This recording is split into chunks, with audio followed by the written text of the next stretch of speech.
What's the main obstacle to getting widespread adoption in the countries that you would like to see this? Money. Yeah. Money. Money. Yeah. Money by the host governments or money by? Yeah, the host governments are the ones that buy the computers. In the case of Uruguay, which was mentioned earlier, the government just decided that the best investment they can make is in their children. So rather than building bridges or building a road or whatever it might be, which would be $200 to $300 million, they put it into the computer purchase and bought computers for every child in the country. And what's interesting about it is that if you look at the amount of computers per family, it's inverted to amount of per capita. In other words, the poorer the family, usually the more children, the more computers in that family. And that was by design. And if you look at a generation going forward in Uruguay, you will see an entire child from primary school to 8th grade, an entire population of children on equal grounds, able to achieve educational initiatives at an equal level. Yes? One laptop per child, is this something that found you, or is this initiative? It's something that found me, and I'd like to take credit for finding the Media Lab. That was not what I did. I'll take credit for it, but it's not true. That was Nicholas Negroponte, who was the founder of the initiative. Nicholas was also the founder of One Laptop per Child with some others from the Media Lab. But I was actually in business. I was the CEO and CFO of a number of public companies in my past career, and Nicholas actually found me to do this and put together the financial structure of the company, and I got so drawn into it that I just couldn't leave after a while. It was supposed to be a kind of short-term stint, but I'm addicted. I love seeing what the end result is. All you have to do is travel to one of these countries where poverty is like you would see in a commercial, and see these children with a computer that is just amazingly changing their lives, and it makes everything seem immaterial. Yes? It almost surprised me when you said that money is an issue. In terms of, I would think, why isn't Bill Gates or Steve Jobs? Are they interested in supporting this? You don't know how many discussions we've had with both of those gentlemen.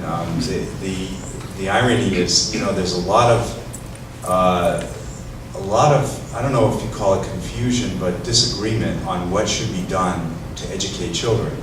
So you would think that this is pretty straightforward, but some people, like Gates, thinks that it should be done by way of wireless. It will be done by mobile phone type of scenarios in the future.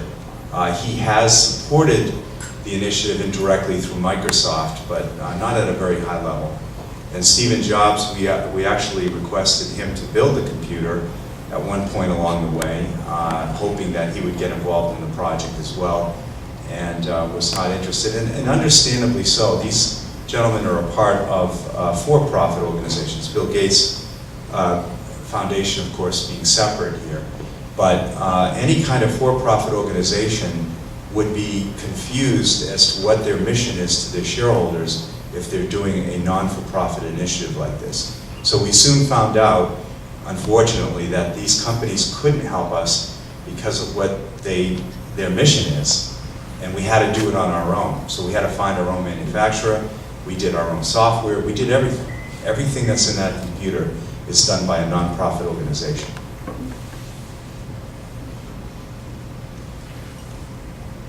Yes, Matt? What kind of support do children get using the device? So we price the machine almost at cost and very competitively as best we can because we don't have the infrastructure of something like an IBM Global Services, which would come behind and charge probably 1.5 times, you know, the cost of the computer or whatever. So one of the things that we do is we package it in such a way that the country takes the support, and we train the trainers of the country for them to take hold of and support the initiative. The computer itself has 4 screws in it. It's very easy to fix, very easy to swap out things. So it is built for design that children could even work on it, and they do. But from a support standpoint, the software and so on, it's done at the country level. That allows us to price it where it is. Yes?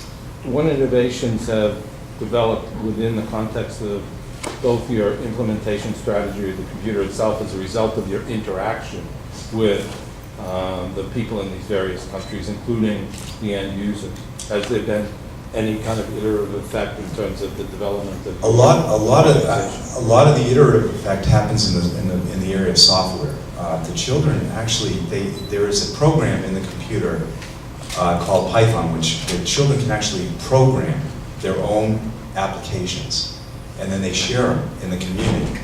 And you would be amazed at how incredibly creative these children can get with applications and such. So I think in the area of software, that's been the best feedback. And there have been other initiatives. There's an ecosystem that's evolving here that are building different ways to use solar power for the computer and so on, and crank power. And I've got some things here that I never pulled out of my bag. I'm still off the plane here. I apologize. Any other? Yes? Are there any programs that are maybe promoting these laptops to children that don't have the access to, like for countries that are not participating in the program yet? Is your company having people that are going to be getting in touch with the countries to get them involved in it? Yeah, we had this thing, and some of the students at Hult, I hope, participate in this. Last year, during the summertime, we had roughly 100 interns and people who volunteered to go to Africa, 19 countries in Africa. So what we did is we seeded those countries, even though their governments haven't yet committed to buying the computers. And we used that in two ways. We did it to entice the government to go to the next step, but also to show, like, the United Nations and some of the other agencies in the world that this does work and that they could have a major impact by participating themselves in helping this initiative to take place. And they're getting more and more interested, although it's really hard to get those types of organizations off the dime and really commit. But we keep banging away at it. One last question, and then how have you been dealing with publishers of educational software in various countries? I'm sorry? The publishers of the educational software on your machine in all these various countries that you're dealing with, how do you do that?